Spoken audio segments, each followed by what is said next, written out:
72,000 tons. That is how much the Japanese aircraft carrier weighed. The largest carrier ever built. Larger than the Titanic. Larger than any battleship in the American fleet. Larger than anything that would be built for another decade. And on the night of November 29, 1944, Commander James Morrison was going to sink it with 4 torpedoes. Or die trying. November 29, 1944, 3:17 a.m., Pacific Ocean 200 miles southeast of Tokyo. Morrison pressed his eye against the periscope, cold metal against his face, sweat running down his neck despite the freezing air inside the submarine. His hands shook, not from fear, from the weight of what he was about to do. Through the lens, a monster. A Japanese aircraft carrier cutting through black Pacific water. Flight deck stretching 900 feet. Longer than 3 city blocks. The island's superstructure rising like a cliff face. Bow wave creating phosphorescence in the darkness, a glowing trail that marked her passage through the ocean. Morrison had studied every Japanese carrier silhouette. Akagi, Kaga, Shokaku, Zuikaku. All the carriers that struck Pearl Harbor. All the carriers that fought at Midway. This was none of them. This was something new. Something intelligence never mentioned. Something that should not exist. Through the periscope optics, Morrison could see 3 destroyer escorts screening the massive carrier. Aggressive, fast, hunting for submarines with active sonar. He could hear their pings echoing through Archerfish's hull even now. Metallic sounds, predatory sounds. Bobby Chen's voice broke the silence. Chief Torpedo Man, 35 years old. San Francisco, the man who maintained every weapon aboard Archerfish. Range 1,400 yards skipper, closer than doctrine allows. Morrison knew 1,400 yards meant the destroyers would hear the torpedoes launch, would hear the compressed air burst, would turn and hunt, would drop depth charges until Archerfish was crushed or forced to surface. Dave Sullivan spoke next. Navigator, 28, Boston, devout Catholic who wore a St. Christopher medal even in the shower. Skipper Fleet Command said avoid engagement with destroyer escorts. Risk assessment, 87% detection probability. Morrison knew that too. 6 hours ago, Fleet Command had transmitted clear orders to all submarines in the Pacific. Avoid capital ships protected by destroyer screens. The mathematics were brutal. Detection probability, 87%. Survival probability after detection, 31%. Do not engage unless the target is isolated. This target was not isolated. But Morrison also knew something Fleet Command did not. In 47 minutes at 4:04 a.m., this carrier would pass the point of no return. She would reach the Key Strait, enter Japan's protected inland sea, disappear behind minefields and shore batteries and air patrols forever. And 3 days ago, intelligence had briefed Morrison on Japanese movements. This carrier was loaded with 2,000 troops. 50 aircraft, ammunition, and supplies destined for the Philippines where American Marines were fighting and dying on beaches with names like Leyte and Peleliu. The calculation ran through Morrison's head like a mathematical equation. Obey orders equals submarine, survives equals career, safe equals 2,000 enemy troops reach the Philippines equals American Marines die. Disobey orders equals maybe submarine dies equals definitely court-martial equals. But maybe 2,000 enemy troops never reach the Philippines equals maybe American Marines live. Tommy Garcia whispered from the radar station. 19 years old, first war patrol, San Antonio, Texas. 5 younger siblings depending on his pay to keep the family ranch running. Skipper, if we fire, those destroyers are going to hunt us. We might not make it out. Morrison's voice came out quiet, calm, the voice of a man who had already made his decision. I know. Sullivan touched his St. Christopher medal, a nervous habit Morrison had noticed over the past 8 months. Fleet Command said specifically not to engage, sir. I know what they said, Dave. Silence in the submarine, 75 men holding their breath, waiting for their commander to make the choice that would determine whether they lived or died in the next 2 hours. Morrison stared through the periscope at the massive carrier, thought about the Marines in the Philippines, thought about the intelligence reports, thought about 2,000 enemy soldiers who would never reach the battlefield if he took this shot, thought about something else too. May 17th, 1943, 10 months ago, a different submarine, a different carrier, a different outcome. The memory hit him like a depth charge. Standing in the same position, eye pressed to periscope, perfect firing solution, Japanese carrier in his sights, minimal escort, textbook attack scenario, and he had fired 6 torpedoes, Mark 14 fish, same torpedoes loaded in Archerfish's tubes right now. He had watched them run, hot, straight, and normal, perfect spread, perfect angle, and every single torpedo had missed.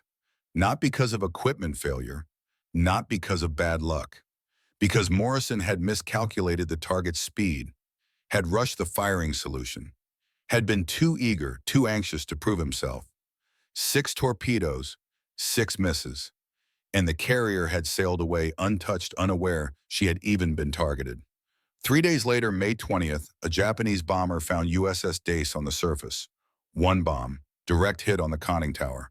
Bobby Castellano died on that deck, shrapnel through the chest. His last words whispered through blood, "Skipper, you will get another shot." Morrison held him as he died, held the photograph that fell from Bobby's pocket. Sophia and Isabella, 2 little girls who would never see their father again. Because Morrison had missed that carrier. The Navy had been understanding. Mistakes happen, equipment malfunctions, enemy evasion, no court-martial, no formal reprimand, just a quiet reassignment. Shore duty, desk job. 10 months of watching other submarine commanders sink Japanese ships while Morrison filed reports and attended meetings and slowly went insane with the knowledge that he had failed. That Bobby Castellano had died because Morrison was not good enough. March 1944. The Navy had given Morrison a second chance. Command of USS Archerfish, a newer boat, a good crew, an opportunity to prove he deserved to be there. And Morrison had made a private vow, a promise to Bobby Castellano's ghost. "Next time I have a shot at a major target, I am taking it. I do not care about orders. I do not care about regulations. I do not care about court-martial. I am not missing again." Now, November 29th, 1944, Morrison stood at the periscope looking at the largest target any submarine commander had ever engaged. His hand moved to the firing button. Steady now, no shaking. He thought of Bobby Castellano, thought of Sophia and Isabella growing up without their father, thought of the Marines fighting in the Philippines, thought of his wife, Eleanor's last letter before this patrol.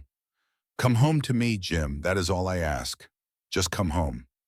He thought of May 17th, 1943, the carrier he missed, the failure that defined him, and he thought of the choice in front of him now: obey orders and live with wondering, or disobey orders and live with the consequences. Morrison's voice cut through the silence. Command voice. Certain. Final. Final bearing and shoot. Standby tubes 1 through 6. Fire control made final calculations. Range 1,400 yards. Target speed 18 knots. Angle on bow 70 degrees starboard. Torpedo spread calculated to maximize hit probability. 6 weapons. Slight offset between each, covering the length of the target's hull. Morrison's hand moved to the firing button. Thought of 10 months of failure. Thought of Sophia and Isabella growing up without their father. Thought of the 75 men aboard Archerfish trusting him to make the right decision. One breath. One decision. One moment that would define everything. 6 torpedoes launched in 24 seconds. The same sequence he had drilled 1,000 times. The same weapons he had fired 10 months ago at a different carrier. But this time he had waited for the pattern. This time he had confirmed the zigzag. This time he was not rushing. Bobby Chen's voice came steady. "All fish running, hot straight, and normal, skipper." Morrison did not celebrate, did not allow relief, just gave the next order. "Dive. Take her down to 200 feet. All ahead full. Rig for depth charge." Archerfish's bow tilted down. Diving planes angled. Ballast tanks flooding. The submarine dropped like a stone, racing to get away from the attack position before the destroyers arrived. And now came the worst part. Waiting. Torpedoes at 1,400 yards running at 46 knots would take approximately 90 seconds to reach the target. 90 seconds where anything could go wrong. The carrier could turn, the torpedoes could malfunction, the firing solution could be incorrect. 90 seconds to find out if Morrison was a hero or a failure. The crew counted silently. 60 seconds, 70 seconds, 80 seconds. Morrison stood in the center of the control room, eyes closed, thinking of Bobby Castellano, thinking of the last 90 seconds of Bobby's life. Arterial spray, blood pumping through Morrison's fingers. A good man dying because Morrison had failed. 85 seconds. If I missed again, Morrison thought, if I wasted 6 more torpedoes, if I got these men killed for nothing, then Bobby died for nothing, and I am not fit to command. 88 seconds. The sound hit like a physical blow. Boom. Deep, resonant, underwater concussion that rattled Archerfish's hull. Every man aboard felt it in their chest, in their bones. Torpedo hit. Bobby Chen shouted, "Hit! We got a hit!" Boom, second explosion, closer together. Massive, boom, boom. Third and fourth hits in rapid succession. 4 torpedoes out of 6 slamming into the carrier's starboard side. 4 detonations. 4 breaches in her hull. The crew erupted, subdued cheers, men grabbing each other, Tommy Garcia crossing himself, Dave Sullivan kissing his St. Christopher medal. Morrison stood silent, listening to the explosions echo through the water. 4 hits. On a target the size of 3 city blocks. 4 hits that should cripple or sink any carrier in the Japanese fleet. But this was not any carrier. Morrison's voice cut through the celebration, quiet, controlled. Silent running. Maintain depth 200 feet. Those destroyers will be coming. The cheers died. Reality reasserted itself. They had just attacked the largest carrier in the Japanese Navy. The destroyer escorts would be hunting them now. Furious, vengeful, Bobby Chen moved to Morrison's side, spoke quietly so only the captain could hear. "Skipper, you think we sank her?" Morrison thought about the question. 4 torpedo hits, 640 pounds of Torpex each, 2,560 pounds of explosives punched into the carrier's hull. Against any normal carrier, that would be fatal. Yorktown at Midway had taken 2 torpedo hits and sunk. Lexington at Coral Sea had taken 2 and exploded. Most carriers went down after 3 or 4 hits. But this carrier was not normal. This carrier was massive, armored, built like a battleship. 4 hits should be enough, Morrison said, but we will not know until we surface and listen to their radio traffic. If we survive that long, he did not add. The first depth charge exploded 2 minutes later, distant, maybe 400 yards away. A dull thump that shook dust from the overhead pipes, then closer. 250 yards. The hull groaned, then much closer. 150 yards. The lights flickered. Cork insulation rained from the ceiling. Men grabbed stanchions for support. Tommy Garcia's voice shook. "Skipper, they are getting closer." Morrison raised a hand, gesture for silence. In a submarine under depth charge attack, sound was death. Any noise could give away their position. Machinery, talking, even breathing too loud. 75 men held their breath. The next depth charge hit 75 yards away. The explosion felt like a hammer blow. The submarine bucked. A pipe joint cracked, spraying seawater. Damage control teams rushed to seal it. Dave Sullivan had his rosary out now, moving the beads through his fingers, lips moving in silent prayer. Hail Mary, full of grace. Bobby Chen stood at the ballast controls, hand hovering over the emergency blow switch. If a depth charge hit close enough to crack the pressure hull, he would have seconds to blow all ballast and emergency surface before Archerfish imploded. 50 yards. The concussion threw men against bulkheads. A gauge shattered. Someone screamed and cut off immediately. Morrison watched the depth gauge, watched the hull strain, watched the rivets, looking for any sign that the pressure hull was compromised. 25 seconds of silence. Then another explosion, but farther away, 100 yards, then 200. The destroyers were moving off, searching a different area. They had lost contact. Morrison waited 5 more minutes, listening. Every man aboard Archerfish frozen, listening for the sound of propellers, for the splash of depth charges hitting the water, for any indication the destroyers had found them again. Nothing. Morrison spoke, first words in 6 minutes. Secure from depth charge. Maintain silent running. We stay deep for 2 more hours. Then we surface and find out what we hit. The crew relaxed, millimeter by millimeter, still tense, still ready, but no longer certain they were about to die. Tommy Garcia let out a long breath. 87 days until rotation. 87 days until he saw San Antonio again and again. Until he helped his father with the ranch. Until he hugged his mother. He was going to make it. Maybe.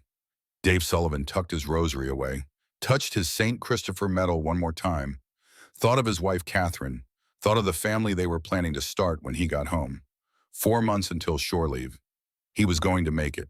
Maybe. Bobby Chen stepped away from the ballast controls, thought of the restaurant he was going to open in San Francisco. Chen's dim sum, last patrol, retirement waiting. He was going to make it. Maybe. Morrison stood in the center of the control room, listening to the ocean, listening to the creaks and groans of Archerfish's hull, thinking about the carrier somewhere above them. 4 torpedo hits, 2,560 pounds of explosives. Against any normal carrier, that meant death. But was this carrier normal? Morrison thought of May 17, 1943. Thought of standing here just like this, certain he had hit the target, certain he had succeeded, waiting for confirmation, and finding out he had failed completely. He would not know if he had succeeded this time until they surfaced, until they listened to Japanese radio traffic, until they heard whether the carrier was damaged, crippled, sinking, or completely unharmed. Until then, he was Schrodinger's commander, simultaneously successful and failed, hero and incompetent, vindicated and condemned. Morrison's hands were not shaking anymore, but deep inside, in a place he would not acknowledge until much later, a voice whispered, "What if you missed again? What if Bobby Castellano died for nothing? What if you just killed 75 good men for a shot that did not matter?" Morrison pushed the voice away, focused on the mission, on getting his crew home alive, on surviving the next 2 hours. But first, to understand why Morrison took that shot, why he disobeyed direct orders, why he risked court-martial and death for 4 torpedoes, you need to understand what he lost and who he lost. You need to go back 18 months to May 17, 1943, to the day James Morrison became a failure. Annapolis, Maryland, 1909. James Patrick Morrison was born to working people. His father, Patrick Morrison, worked the docks at Annapolis Shipyard. Longshoreman, loading cargo, unloading steel plates, 12-hour shifts, hands calloused and scarred, back bent from decades of heavy lifting. His mother, Catherine, worked as a seamstress, mending clothes for Naval Academy midshipmen, 15 cents per uniform. Good money if you worked fast enough. Annapolis in 1909 was not a small town. 8,000 people, a naval academy that educated the sons of senators and industrialists, a working waterfront that employed the sons of immigrants and laborers. The Morrisons lived in the second world, a row house 3 blocks from the shipyard, walking distance to Catherine's sewing shop, close enough to smell the Chesapeake Bay salt. Young Jim Morrison grew up watching ships, watched them built, watched them launched, watched them sail away to places he could only imagine, and he asked questions.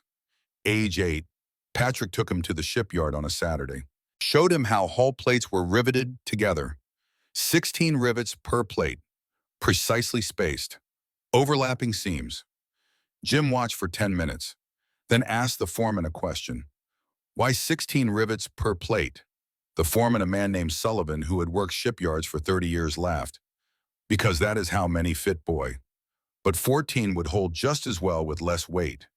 The math says if you space them here and here and here, you get the same tensile strength with 12.5% less mass. Sullivan stopped laughing, looked at Patrick Morrison. Your boy always liked this, Patrick grinned, pride in his voice. Kid has got an engineer's brain and a dock worker's body. That became the pattern. Jim Morrison seeing how things should work, not how he was told they worked, finding inefficiencies, calculating better solutions, making people uncomfortable with how much he noticed. Age 12. Morrison built a model ship, perfect 1:48 scale, hand-carved from scrap wood his father brought home. Took 6 months. Every plank precisely measured, every detail researched in library books.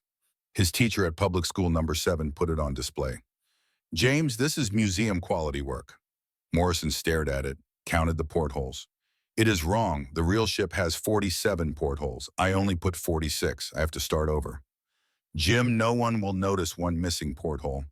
I will notice. He built it again. 6 more months. Got it right the second time. Age 16, Morrison won the Maryland State Mathematics Competition, beat students from prep schools and private academies. A dock worker's son with a head for numbers that made university professors nervous. Scholarship offers came. MIT, Princeton, Johns Hopkins. Patrick Morrison looked at the letters, looked at his son. Jim, we cannot afford these places. Even with scholarships, there are fees, living expenses. I know, Dad, but the Naval Academy is free. You serve after graduation, then use the GI Bill for graduate school if you want.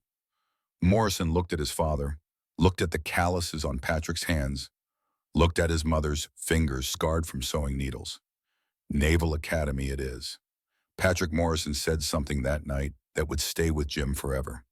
Son, you see how things should work, not how you are told they work.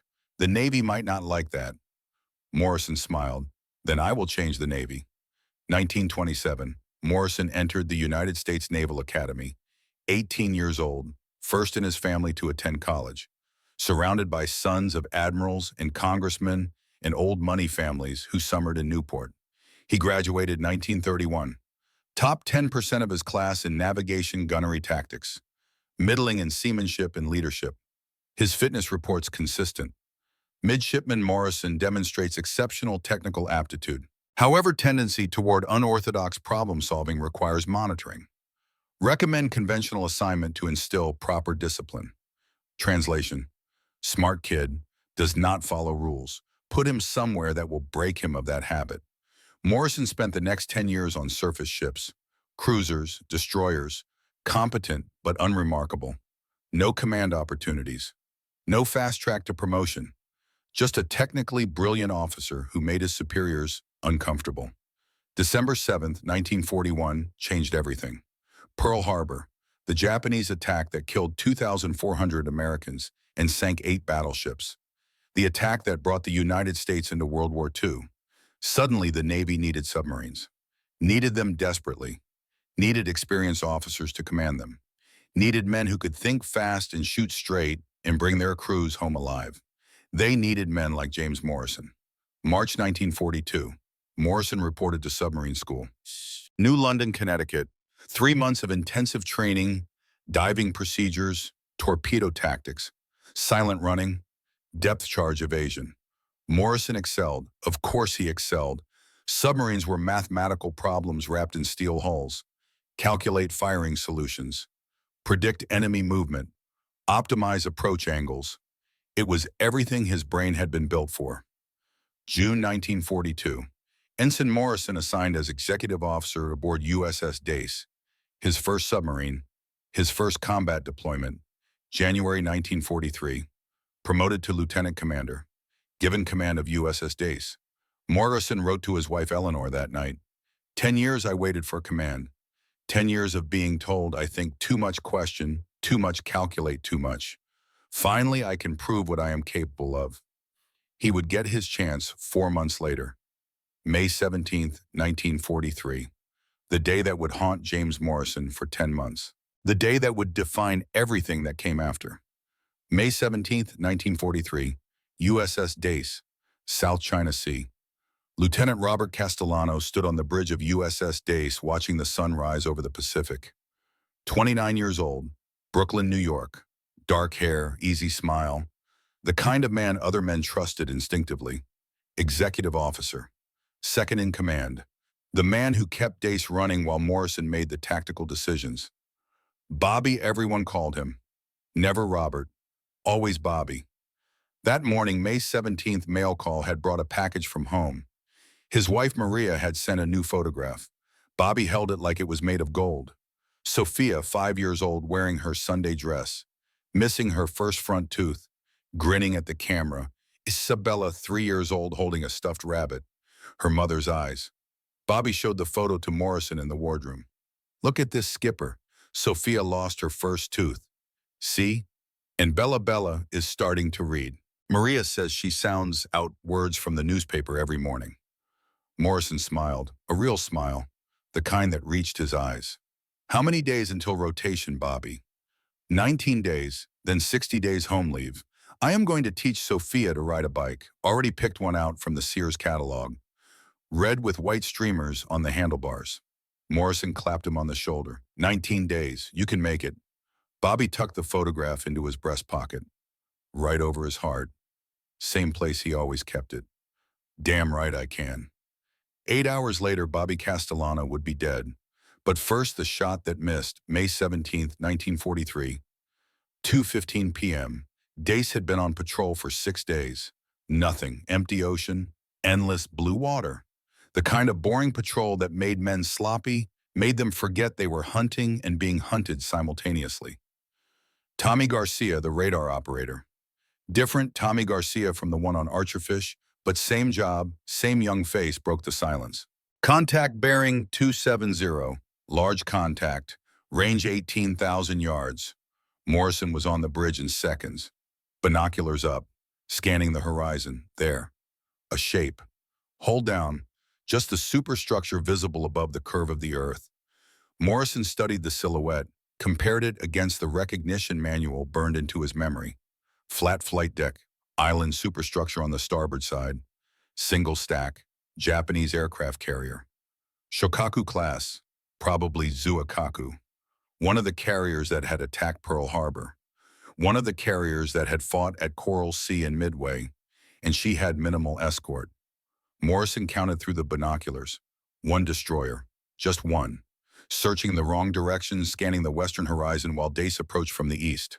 Perfect firing position, range closing to combat distance, angle on the bow ideal, sea state calm, visibility excellent. Morrison's heart hammered. This was it. The shot every submarine commander dreamed of. A major Japanese carrier. Minimal protection. Perfect setup. Bobby Castellano appeared at Morrison's elbow. "Skipper, this is it. This is the dream shot." Morrison nodded, could not trust his voice yet. "Battle stations torpedo. Make ready tubes 1 through 6. Dace came alive. Men running to stations. Hatches dogging shut. Watertight integrity established. Diving officer trimming the boat to periscope depth. Morrison went below, pressed his eye to the periscope. There she was. Zuikaku. 26,000 tons. 70 aircraft. The pride of the Japanese Navy. And she was his. Range 3,200 yards. Textbook. Close enough for accurate fire. Far enough that the destroyer might not detect the torpedo launch. Bobby Castellano worked the torpedo data computer. Mechanical calculator. Inputting target speed bearing range angle. Solution ready, skipper. Recommend spread of 6 fish. 20-second intervals. Morrison watched the carrier through the periscope. She was zigzagging. Standard anti-submarine doctrine. Course changes every few minutes. 20 degrees port, 20 degrees starboard. Designed to make firing solutions impossible. But patterns existed in chaos if you watched long enough. Morrison tracked 3 zigzags. Timed them. 10-minute intervals. 20-degree turns. Base course southwest. He could predict her next turn. Could calculate where she would be in 90 seconds when the torpedoes arrived. Could, except Morrison rushed it. Looking back later with 10 months of hindsight and Bobby Castellano's blood still staining his memories, Morrison would understand exactly what he did wrong. He did not wait for the 4th zigzag, did not confirm the pattern, got too eager, too anxious, too desperate to prove himself. He fired on incomplete data. Final bearing and shoot. Standby tubes 1 through 6. Bobby read off the solution one more time. Morrison barely listened. He was watching the carrier, watching her turn onto the base course, watching the perfect moment unwrong events. Fire 1. The submarine shuddered. Torpedo away. Fire 2. Another shudder. Another 3,000-pound weapon racing toward the target. Morrison fired all 6 torpedoes at 5-second intervals. Watched them run through the periscope. Hot straight and normal. Perfect spread. Beautiful tracks in the water. Bobby Castellano counted down the time to impact. 60 seconds, 70 seconds, 80 seconds. Morrison watched through the periscope. Watch the torpedoes close the distance. Watch the carrier steam along, unaware death was approaching. 90 seconds. The torpedoes should hit. Should be slamming into Zukaku's hull. Should be detonating with massive underwater explosions. Nothing. Morrison watched all 6 torpedoes pass harmlessly ahead of the carrier. 6 wakes in the water, 6 weapons wasted. 6 perfect shots that missed because Morrison had miscalculated the target speed by 2 knots. 2 knots, 4 kilometers per hour, a jogging pace, and it meant the difference between hitting and missing, between success and catastrophic failure. Morrison stood at the periscope, speechless, watching the carrier steam away. She did not even change course, did not know she had been targeted, just continued her zigzag pattern oblivious. Bobby Castellano's voice came quiet. "Skipper, did we miscalculate?" Morrison could not answer, could not form words. He had rushed the shot, had not waited to confirm the pattern, had fired on incomplete data because he was too eager to prove himself, and he had failed. The destroyer picked up the torpedo wakes 3 minutes later, turned toward Dace, active sonar pinging, aggressive, angry. The next 47 minutes were terror, depth charges, explosions, Dace diving to 250 feet, 300 feet, pushing the limits of her hull integrity. Creaking, groaning, men praying. They survived, barely. The destroyer gave up the search after dark. Dace surfaced that night under a moonless sky. Morrison sat in his cabin, staring at nothing, replaying the shot over and over, seeing exactly where he went wrong, understanding precisely how he had failed. Bobby Castellano knocked, entered without waiting for permission, sat down across from Morrison. "Skipper, equipment, malfunctions happen. TDC could have had a calculation error."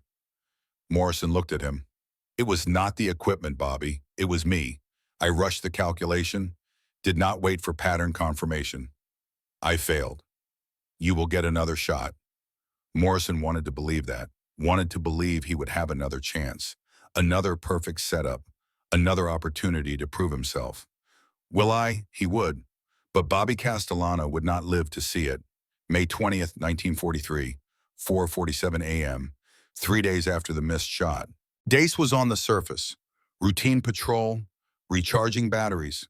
Supposed to be a safe area. No Japanese activity reported for 2 weeks. Bobby Castellano had the bridge watch. Morrison was below reviewing charts, planning the next patrol area. The Japanese bomber came out of the clouds. Low altitude, undetected until the last moment. 1 bomb. Direct hit on Dace's conning tower. The explosion threw Morrison against the bulkhead. Ears ringing, vision blurred, smell of cordite and burning metal. He stumbled topside, smoke everywhere, damage control teams scrambling, and Bobby Castellano lying on the deck. Shrapnel had torn through his chest, right side, arterial spray painting the deck plates, blood pooling, too much blood. Morrison dropped beside him, pressed both hands on the wound. Blood pumped through his fingers with each heartbeat, warm, sticky, pulsing. "Corpsman, get the corpsman up here." Bobby looked up at Morrison, eyes still focused, still aware. "Skipper," voice wet, bubbling. "The carrier, you will get another shot. You will." Morrison pressed harder on the wound, trying to stop the bleeding, knowing it was futile.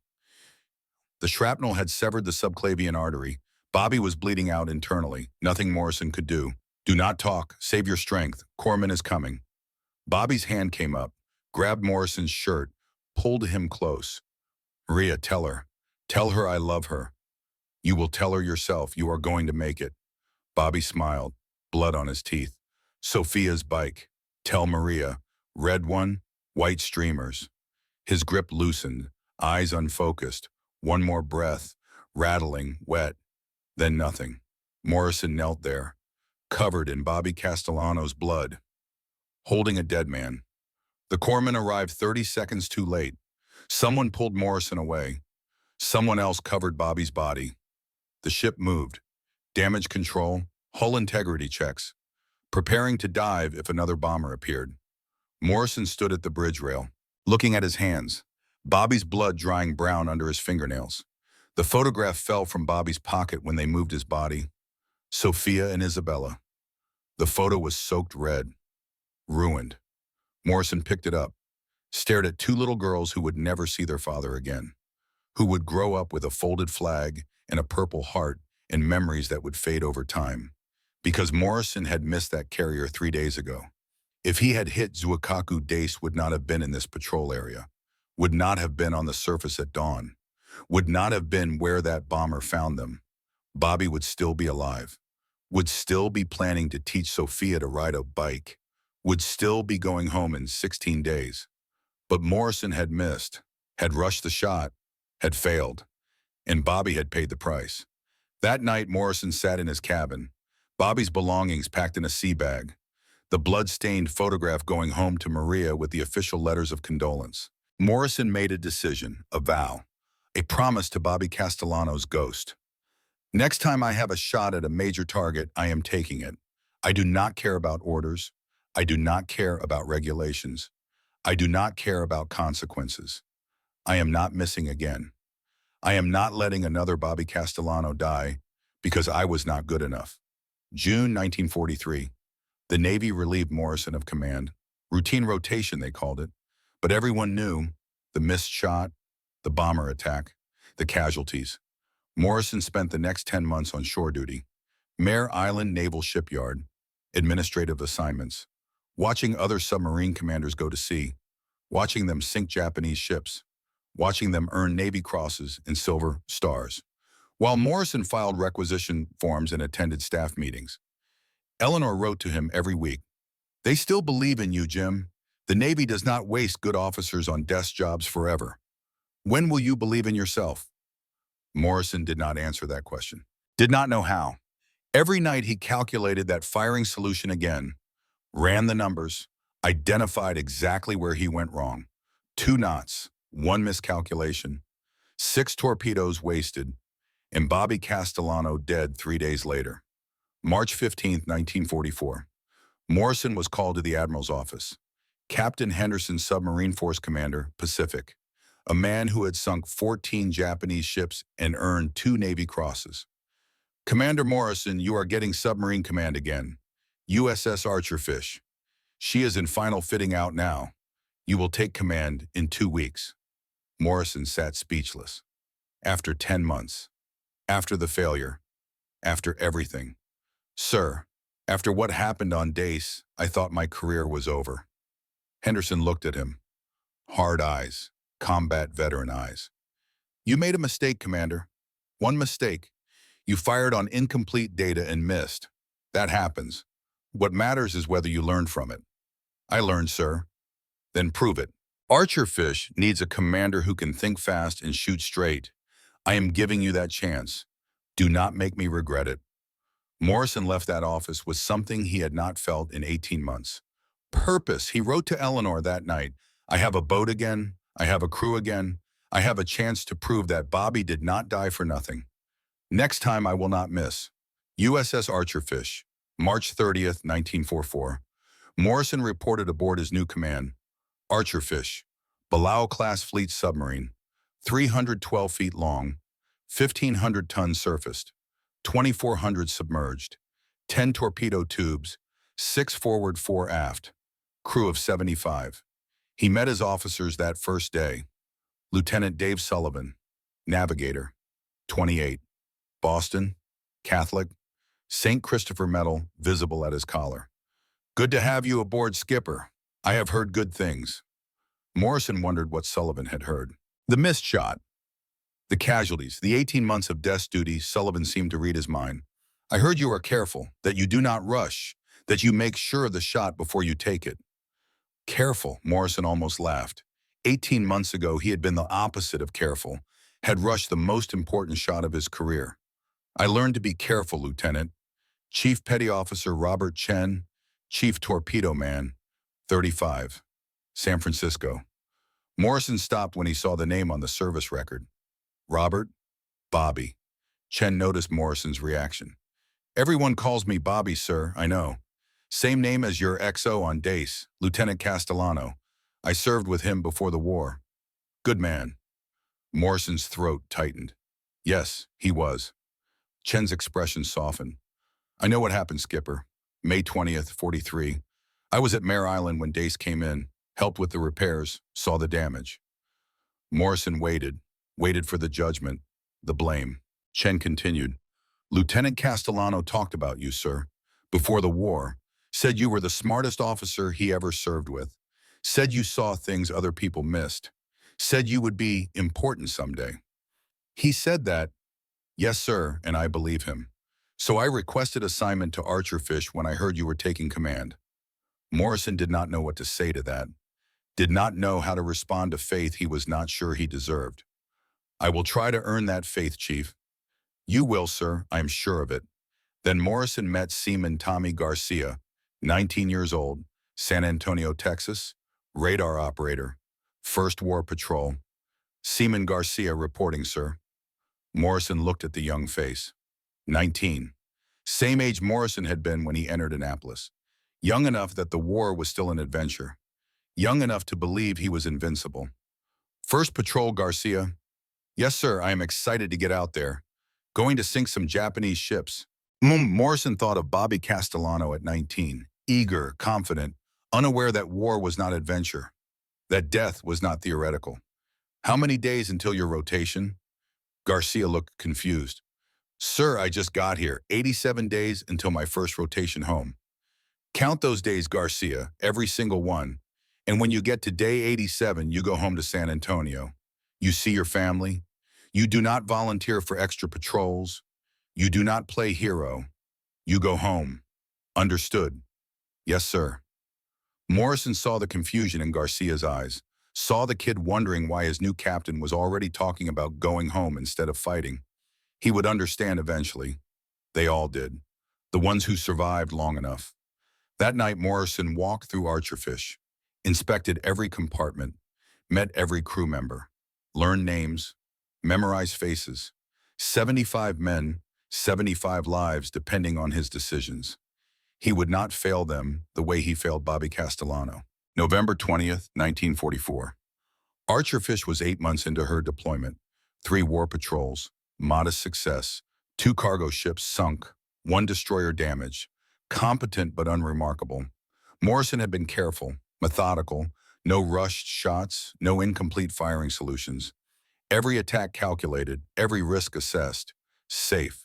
Too safe, some of the crew whispered. The old man was gun-shy, hesitant, missing opportunities because he was afraid to pull the trigger. Morrison heard the whispers, did not respond. He knew what he was doing, keeping his crew alive, bringing them home, not wasting torpedoes on low-probability shots, not rushing. Then Fleet Command sent new orders, radio transmission, encrypted, priority high. All submarines operating southeast of Japan. Intelligence reports increased capital ship movements. Carriers battleships moving from inland sea toward Philippines. Priority targets. Engage if opportunity presents. However, avoid engagement with capital ships protected by heavy destroyer escort. Risk assessment, detection, probability 87%. Submarine survival probability, post-detection 31%. Use caution. Translation, sink carriers if you can, but do not die trying. Morrison read the orders, thought about Bobby Castellano, thought about the carrier he missed 18 months ago. If I get another shot at a major target, I am taking it. Orders or no orders. November 28, 1944, 8:48 p.m. Archerfish was running on the surface. Routine patrol, recharging batteries. 3 days without contact. Boring, safe. Tommy Garcia sat at the radar console, watching the green sweep. Empty ocean, empty screen, then a blip, faint, distant. Garcia leaned forward, adjusted the gain. The contact solidified. Large, very large. Multiple ships. Sir, radar contact bearing 090, range 25,000 yards. Morrison was on the bridge in seconds. Binoculars up. 4 shapes on the horizon, 3 smaller, 1 massive. Destroyers and something else. Something huge. Classification Garcia. Sir, the large contact is massive, bigger than anything in the database. Morrison studied the silhouette through binoculars. Even at 12 miles, he could tell this was something extraordinary. The hull sat too high in the water, the superstructure too large. Aircraft carrier, but not any carrier he recognized. Sound general quarters, all ahead flank, come to course 090. Archerfish surged forward, diesel engines roaring, racing toward the contact. Bobby Chen appeared on the bridge. Skipper radar shows target speed 18 to 20 knots. We cannot catch them on the surface. Morrison knew Archerfish could make maybe 17 knots maximum. The target was faster. Chasing directly would fail. The contact would pull away, disappear into the night. Morrison thought fast, calculated. Where was that task force going southwest? Toward the Key Strait, the passage to Japan's inland sea. Gateway to Kurayokosuka, all the major naval bases. If this was a capital ship heading to safety, that was the route. Morrison made his decision. Navigator plot intercept course. Assume target is heading for Key Strait. Calculate position in 3 hours. Dave Sullivan worked the chart. Dividers, ruler, calculations. Sir, if they maintain current course and speed, they will be here in 3 hours. He marked the chart. If we run at flank speed on course 220, we can be in position ahead of them. If I am right about their destination, yes, sir, if you are right. Morrison thought about May 17, 1943. Thought about rushing the shot, about firing on incomplete data. This was different. This was prediction based on logic, on understanding enemy intentions, on calculating probabilities. Come to course 220, all ahead flank. We raced them to the strait. For the next 4 hours, Archerfish ran flat out, diesel engines straining, watching fuel consumption climb, hoping Morrison's prediction was correct. Bobby Chen came to the bridge at midnight. Skipper, we have lost radar contact.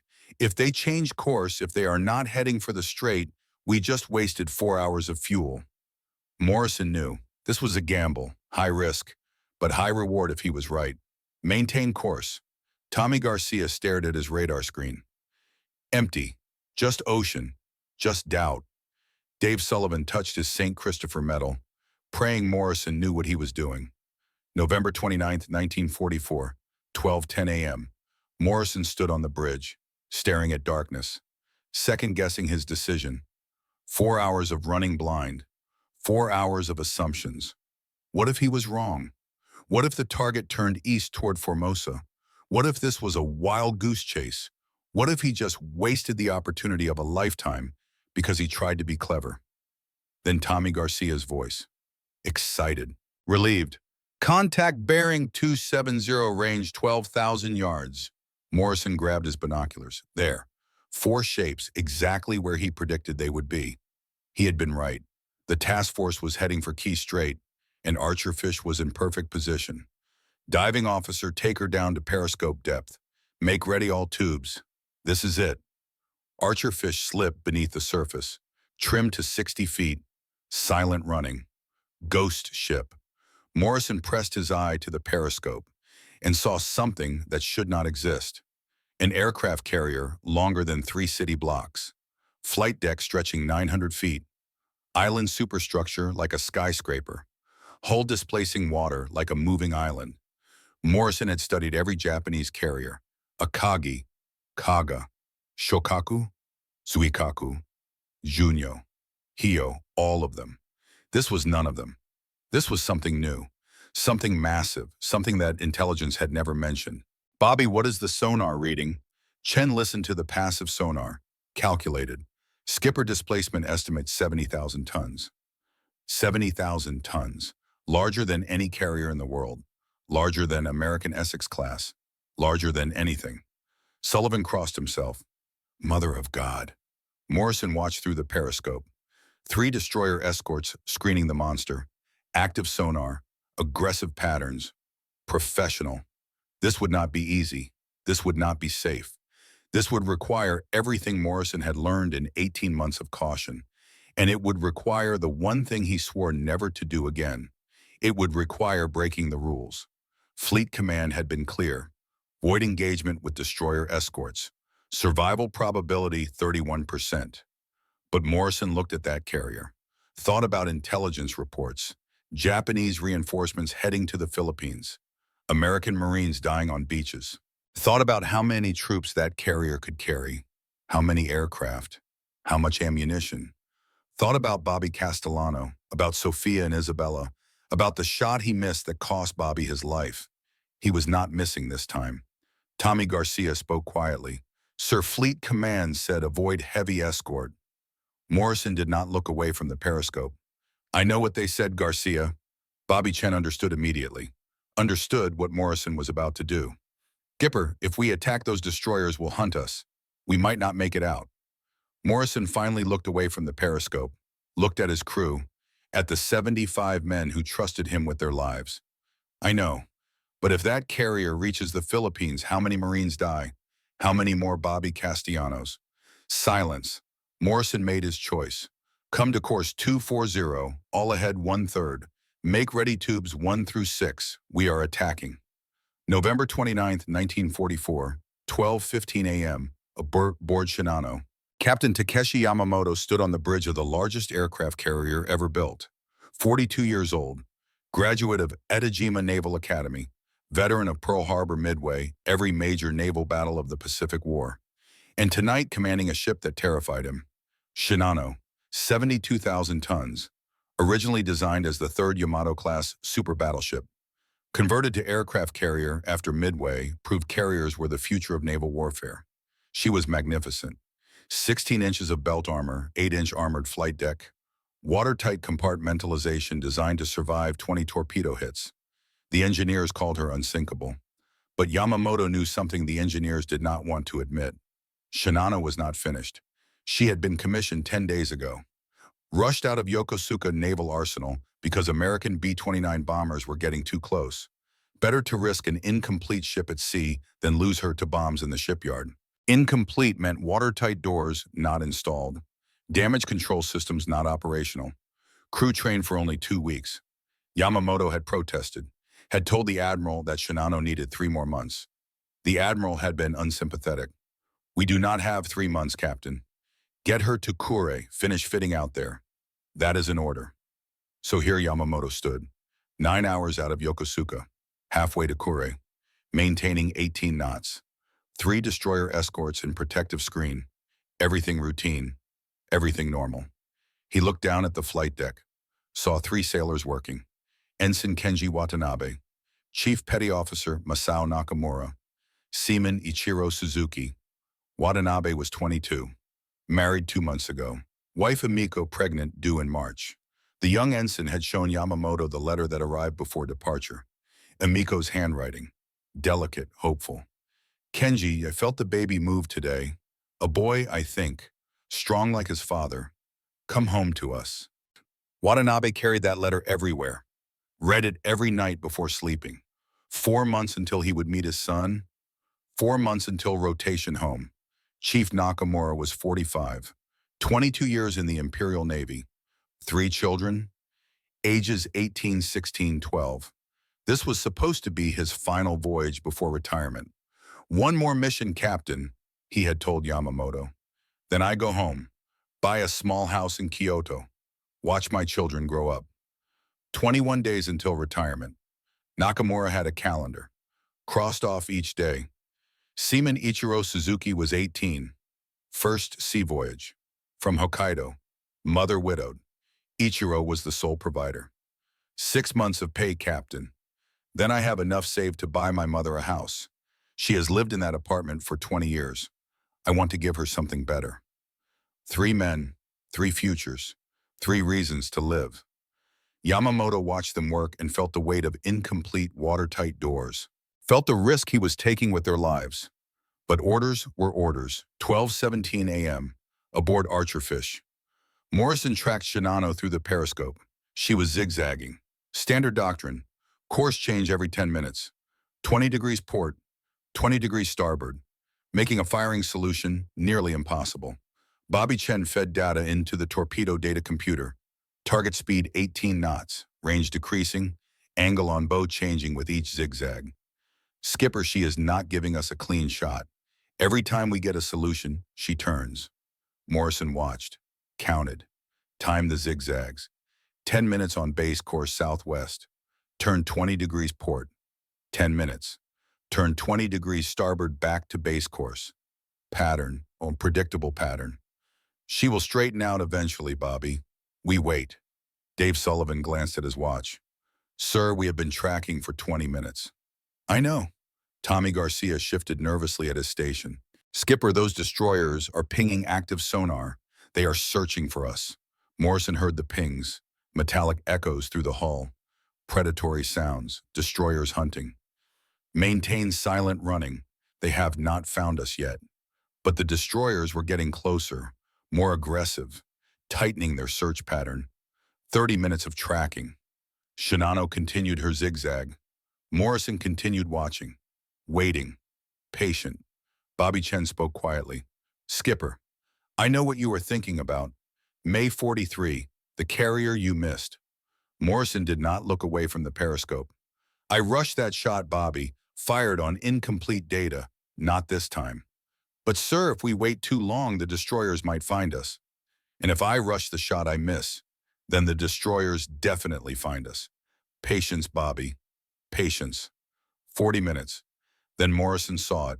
Shinano completing a zigzag, turning back to base course southwest, hull steadying, maintaining the new heading. For the next few minutes, she would be predictable. This was the moment. Final bearing and shoot. Standby tubes 1 through 6. Fire control made final calculations. Range 1,400 yards. Target speed 18 knots. Angle on bow 70 degrees starboard. Torpedo spread calculated to maximize hit probability. 6 weapons, slight offset between each, covering the length of the target's hull. Morrison's hand moved to the firing button. Thought of Bobby Castellano. Thought of 10 months of failure. Thought of Sophia and Isabella growing up without their father. Thought of the 75 men aboard Archerfish trusting him to make the right decision. He pressed the button. Fire 1.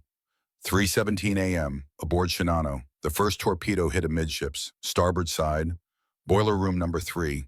The explosion was massive, instantaneous. A wall of water and fire that killed everyone in the compartment before they could scream. Yamamoto felt the impact. The entire ship shuddered. Vibration through the deck plates. Then 3 more explosions. Rapid succession. Boom, boom, boom. 4 torpedo hits. 4 breaches in Shinano's hull. Damage reports flooded the bridge. Boiler room 3 flooding. Boiler room 5 breached. Forward magazine compartment taking water. Aft steering compartment compromised. Yamamoto's training took over. Automatic, professional. Activate watertight doors. Damage control parties to affected compartments. Maintain course and speed. 4 torpedo hits. Serious. But Shinano was designed for this. Built to survive 20 torpedo impacts. 4 should be manageable. Should be. Chief Engineer Tanaka's voice came over the intercom, strained, urgent. Captain, we are activating watertight doors now, but sir, many doors are not installed. Water is spreading beyond damaged compartments. Yamamoto felt ice in his stomach. How many doors are missing? Silence. Then Tanaka's voice. Quiet, defeated. 16, sir. In critical flood control sections. 16 watertight doors. 16 holes in Shinano's defense against flooding. 16 failures that turned 20 torpedo capacity into 4 torpedo vulnerability. Yamamoto looked at the inclinometer. The ship was listing. 5 degrees to starboard. Not critical yet, but increasing. Damage control contained that flooding. Pump out affected compartments. He maintained outward calm. Captain's composure. But inside the calculation was running. 4 torpedoes. 16 missing watertight doors. Water spreading uncontrolled. We might not make it to Kuri. 3:20 a.m. Aboard Archerfish. Morrison ordered Archerfish deep. 200 feet. Running silent. Escaping the attack zone. The destroyers responded immediately. Turned toward the attack point. Active sonar screaming. Depth charges splashing into the water. The first explosion hit 300 yards away. Dull thump, manageable. The second closer, 150 yards. Hull shook. Cork insulation drifted from the overhead. Tommy Garcia gripped his radar console. Knuckles white. Madre de Dios, please let us live. 87 days. I just need 87 more days. Dave Sullivan had his rosary out, beads moving through his fingers. Silent prayer. Hail Mary, full of grace. Bobby Chen stood at the ballast controls, hand hovering, ready to emergency blow if the hull cracked. The third depth charge exploded 75 yards away. The impact threw men against bulkheads. A pipe joint cracked. Seawater sprayed. Damage control rushed to seal it. Morrison stood calm, watching depth gauge, watching hull strain, looking for any sign of critical damage. The fourth explosion, 50 yards, massive concussion. Lights flickered. A gauge shattered. Someone screamed. Tommy Garcia was crying silently, tears running down his face, thinking of San Antonio, of his mother, of the ranch he would never see again. Dave Sullivan's prayer became audible, whispered, desperate. Holy Mary, Mother of God, pray for us sinners now and at the hour of our death. The fifth explosion, 75 yards, farther. The destroyers were moving away, searching a different area. They had lost contact. Morrison waited, 5 minutes of silence, listening. Every man frozen. No more explosions. The destroyers were gone. Bobby Chen exhaled, long, shaking. Skipper, we made it. Morrison nodded. Maintain depth. Silent running for 2 more hours. Then we surface and find out what we hit. Tommy Garcia wiped his eyes, embarrassed but alive. 87 days suddenly seemed possible again. Dave Sullivan kissed his St. Christopher medal, tucked his rosary away. Catherine, family, shore leave in 4 months, all still possible. Bobby Chen stepped away from the ballast controls. Restaurant in San Francisco, retirement, last patrol, still achievable. They were going to live. Maybe. 4:17 a.m., aboard Shinano. 1 hour after the torpedo attack. The situation was deteriorating. The list had increased, 5 degrees to 10 degrees. Water pumps running maximum capacity, but losing the battle. Yamamoto received reports. Water spreading through incomplete bulkheads, through temporary openings where equipment was still being installed, through passages that should have been sealed months ago. Chief Nakamura reported from Damage Control Center. Captain, pumps cannot keep up. We are taking on 3,000 tons of water per hour. 3,000 tons per hour. Simple mathematics. At this rate, Shinano would capsize in 6 to 8 hours. Distance to Kure at current speed, 5 hours. Could they make it? Yamamoto reduced speed to 15 knots. Less water pressure on the breaches, but also more time exposed at sea. The list continued worsening. 5:17 a.m. 2 hours after the attack. List 15 degrees. Ensign Watanabe led a damage control team below decks into flooded compartments. Water knee-deep. Fuel smell overwhelming. The torpedo hits had ruptured aviation fuel tanks. Thousands of gallons of high-octane gasoline leaking into flooded spaces, floating on the seawater, creating toxic atmosphere. Watanabe and his team tried to pump, tried to bail, tried to slow the flooding. The fuel fumes were overpowering. Men started vomiting, collapsing. Watanabe pulled them out, stumbled into fresh air, gasping. Chief Nakamura met him topside. We cannot work in those compartments, Ensign. The fuel vapors, one spark, and the entire ship explodes. Watanabe touched Amiko's letter in his pocket, thought of his unborn son, 4 months away, 4 months that suddenly seemed impossible. What do we do, Chief? Nakamura looked at the ocean, at the list, at the men working desperately to save a ship that was already dying. We pray, Ensign, we pray. 6:17 a.m., 3 hours after attack, list 18 degrees. Yamamoto stood on the tilted bridge, watching the horizon tilt, watching his ship die. Simple calculation. List worsening. Pumps failing. Distance to Kure still 2.5 hours. Shinano would not make it. Even if they could limp to Kure, they would capsize before reaching harbor. The hardest decision of his career. Yamamoto picked up the intercom. All hands, this is the captain. His voice echoed throughout the ship. 2,176 men listened. Shinano cannot be saved. Prepare to abandon ship. This is not a drill. Officers will direct evacuation. Stay calm. Help your shipmates. We will survive this together. His voice cracked on the last sentence. 6:30 a.m. Aboard Archerfish. Morrison surfaced cautiously. Dawn breaking. Listening to radio traffic. Japanese emergency frequencies.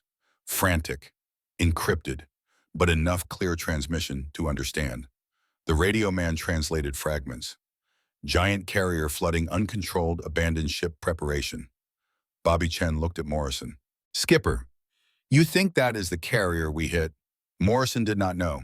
Could be. Could be a different ship. Could be damage they caused, but not fatal. Then a clear transmission. Japanese officer. Panicked voice. Shinano capsizing. Repeat Shinano capsizing. Over 1,400 casualties estimated. Silence in Archerfish's control room. Morrison repeated the name. Shinano. Bobby Chen checked the recognition manual. No carrier named Shinano listed. Sir, we have no intelligence on any ship called Shinano. Morrison understood. Secret ship. Classified construction. Something Japan had hidden from American intelligence. And Archerfish had just sunk it. Secure from battle stations. Set course for patrol area. Log the engagement. We will file full report when we return to base. 7:30 a.m. Aboard Shinano. 4 hours after the attack. List 23 degrees. Abandoned ship had become chaos. Lifeboats were incomplete. Many not installed because Shinano left the shipyard early. Life rafts had to be manually launched. The severe list made portside boats unusable. Men jumped into the water, some with life jackets, some without. The 3 destroyer escorts moved in carefully, could not get too close. If Shinano capsized, the suction could pull them down too. Ensign Watanabe helped load a lifeboat. 20 men. He could have taken the last spot. He gave it to Seaman Suzuki, 18 years old, terrified. Get in the boat, Ichiro. But sir, you should go. You have a baby coming. Watanabe pushed him into the boat. Tell your mother you survived. Now go. The boat launched, rowed toward the destroyers. Watanabe watched it go, touched Amiko's letter in his pocket, thought of his son, the son he would never meet. I am sorry, Amiko. I tried. Chief Nakamura stayed at his post, organizing raft launches, helping young sailors. Calm, professional. A sailor asked him, Chief, are you not coming? Nakamura looked at the organized chaos, at the men who still needed help. Soon, help these men first. He knew he was lying, knew there would not be enough rafts, knew he was staying behind. 22 years in the Imperial Navy, 3 children waiting at home. Retirement 21 days away. But duty came first, always had. Yamamoto was among the last to leave the bridge. Executive officer had to physically push him toward the ladder. Captain, you must abandon ship. You can do nothing more here. Yamamoto looked at his ship, at Shinano, 10 days old, built to be unsinkable, dying because she was incomplete. He looked at the photo on his desk. Wife Akiko, daughter Yuki, 12 years old, son Takuya, 8. He took the photo, left everything else. 9:00 a.m. List 30 degrees, Shinano rolling onto her side. The flight deck angled like a steep hill. Equipment sliding, men clinging to railings. Water rushing through every opening. 10:18 a.m. Shinano capsized. The massive carrier rolled completely onto her starboard side. Flight deck facing the water. For a moment, she floated there. Sideways, impossible. Men still trapped inside were thrown against bulkheads. Water flooding compartments that had been dry seconds before. The sounds were hellish. Screaming metal. Rushing water. Trapped men crying out. Ensign Watanabe was in the water, exhausted, life jacket keeping him afloat barely, watching Shinano die. He saw a destroyer 400 yards away. Too far. Too tired to swim. He touched Amiko's letter one last time. Waterproof pocket. The paper survived even if he would not. Tell our son his father loved him. He slipped under. Drowned. Body never recovered. Chief Nakamura went down with the ship, helping men to the last moment. When the water reached him, he stopped fighting. Thought of his children. Hoped they would understand he died doing his duty. 22 years. Came down to 16 missing watertight doors. Seaman Ichiro survived. Pulled onto a destroyer. Watched Shinano's final moments from the deck. He had made it. He would go home, would send money to his mother, but he would carry the guilt forever. Survivor's guilt. Why did I live when so many died? 10:57 a.m. Shinano's stern rose from the water, propellers 3 stories tall, rotating slowly in the air. Then the final plunge. Sound like distant thunder. The largest aircraft carrier ever built slid beneath the surface. Gone. 72,000 tons. 10 days old. 4 torpedoes. 7 hours dying. 1,435 men dead. Yamamoto floated in the water. Hypothermic. Exhausted. Broken. Still clutching his family photo. A destroyer pulled him aboard. "Captain, how many survived?" Yamamoto's voice was dead. "Maybe 700. 1,400 dead." The sailor tried to comfort him. "You did everything you could, sir." Yamamoto looked at him, eyes empty. "I knew she was not ready. I sailed anyway. Those 1,400 deaths are mine." November 29, 1944, 11:30 a.m., aboard Archerfish, Morrison gathered his crew. "Men, we sank the largest aircraft carrier ever built. Biggest submarine kill in naval history." Pause. "But 1,400 Japanese sailors died. They were doing their duty like us. We do not celebrate death. We honor victory. We respect the fallen. And we go home." Tommy Garcia felt relief. In guilt, he was going home. 1,400 Japanese sailors were not. 87 days. Suddenly precious. Suddenly weighted with the knowledge of men who would never count another day. Dave Sullivan crossed himself. Thanked St. Christopher, thought of Catherine, of the family they would start, but also thought of 1,400 Japanese wives who just became widows. Bobby Chen spoke quietly to Morrison. "Skipper, you did not miss this time. Lieutenant Castellano would be proud." Morrison's response was quiet. "Maybe, but I sent 1,400 men to the bottom in 90 seconds. That is the weight of command, Bobby. That is the Kitamorphy." December 19 for Archerfish returned to base. Morrison filed his patrol report. Engaged and sank large Japanese aircraft carrier. Estimated displacement 70,000 tons. 4 torpedo hits. Target capsized approximately 7 hours after attack. Vessel identified as Shinano. Fleet Command was skeptical. Commander Morrison confirmed tonnage estimate. "We have no intelligence on Japanese carriers exceeding 40,000 tons." Morrison insisted. "Sonar reading confirms 70,000 tons. Carrier larger than any known vessel." Fleet Command marked the report for review. Translation: "We do not believe you." August 1945. Japan surrendered. War over. September 1945. Allied intelligence interrogated Japanese naval officers. "Did Japan build any carriers over 60,000 tons?" Japanese Admiral Matsuda reluctant. 1 Shinano, 72,000 tons, largest carrier ever built, sunk on maiden voyage November 29, 1944. Sunk by what? American submarine, 4 torpedoes, USS Archerfish. Intelligence cross-referenced Morrison's patrol report. Confirmed. Morrison had sunk the largest warship ever sunk by a submarine. Record that stands today. October 1945. Morrison awarded the Navy Cross, second only to Medal of Honor. Crew received commendations. Ceremony at Pearl Harbor.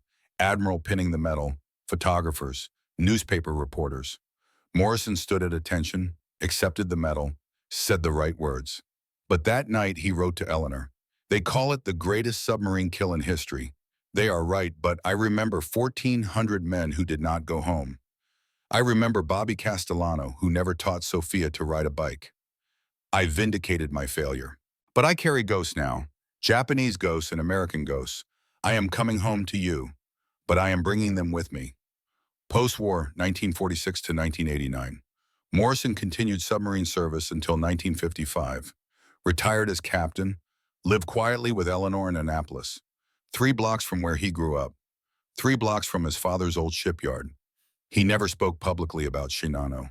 When asked, he would say only this: "I did my duty. 1,400 men died. That is all I have to say." Tommy Garcia made it home. Day 87 exactly. Helped his father with the ranch, married, 4 children, died 2001, age 76. Morrison attended the funeral, age 91, spoke briefly. Tommy was the calmest man under fire I ever knew. He counted every day, made everyone count. Dave Sullivan got his shore leave. Catherine became pregnant immediately. 5 children, 12 grandchildren. Became a Catholic school teacher in Boston. Died 1998, age 82. Last words to his family. St. Christopher never failed me. Not even once. Bobby Chen opened his restaurant, Chen's Dim Sum, San Francisco, Chinatown, 1946. Operated until 1989. On the wall, a photo, USS Archerfish crew, November 1944. 75 faces, all survived the war. Chen died 1991, age 82. Morrison spoke at the funeral. Bobby believed I would not miss twice.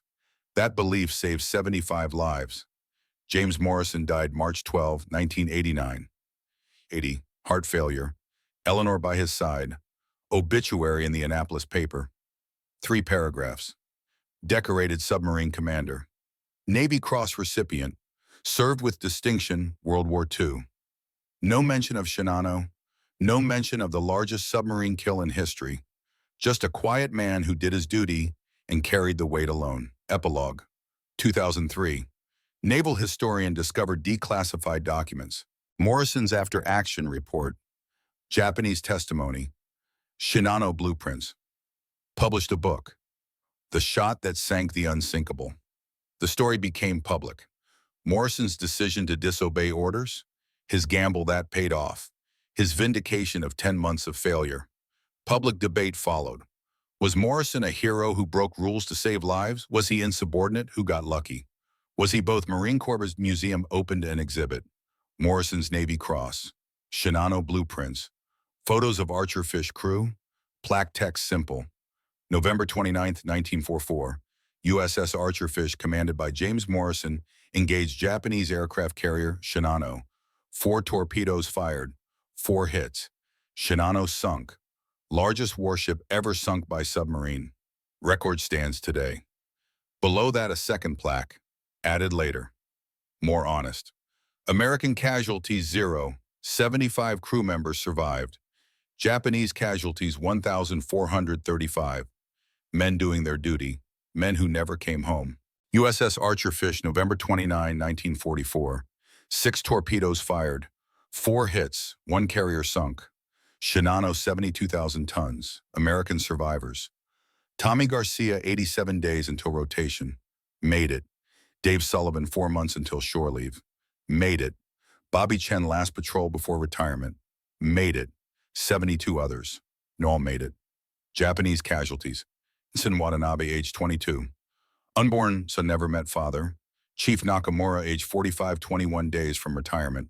Seaman Ichiro survived but carried guilt for life. 1,432 others. Most bodies never recovered. Morrison's cost, vindication achieved. Bobby Castellano's death given meaning. But 1,435 ghosts carried for 45 years. Was it worth it? Did 4 torpedoes save more lives than they took? Morrison never answered that question, not publicly. But his journal, found after his death, contained one entry. November 29, 1944. Tonight I proved I could hit what I aimed at. Proved Bobby's death was not for nothing. Proved I deserved command. But I also learned some victories cost more than failures. 1,400 men. 1,400 families. They haunt me more than Bobby's blood ever did. Was it worth it? Did those torpedoes save more than they took? I will never know. That is the burden I carry, that every commander carries. We do our duty, we make the shot, we live with the ghosts, and we hope when history judges us, they understand. We were all just doing our duty, American and Japanese, commander and sailor, victor and victim, and we all paid the price. 72,000 tons, 10 days old, 4 torpedoes, 7 hours dying. Gone. The largest submarine kill in naval history. The shot that vindicated 10 months of failure. The ghost that lasted 45 years. Remember Shinano? Remember that unsinkable is a word engineers use and oceans mock. Remember USS Archerfish and Commander James Morrison, the submarine and the man who made the impossible shot. Remember the 1,435 Japanese sailors who died aboard a ship that never had a chance to fight. And remember that in war, as in life, sometimes the biggest targets fall the hardest. And sometimes the victors carry the weight longest. Commander James Morrison, United States Navy, 1909 to 1989. Navy Cross, USS Archerfish, November 29, 1944. 4 torpedoes, 4 hits. Shinano sunk, 72,000 tons. 1,435 Japanese casualties, 75 American lives saved. The shot he took vindicated 10 months of failure. The ghost he carried lasted 45 years, his final words written but never spoken. Bobby Castellano asked me to tell his daughters he loved them. I told them their father died a hero. What I did not tell them, he died because I failed. And 1,400 Japanese died because I did not fail again. That is command. That is war. That is the weight we carry forever.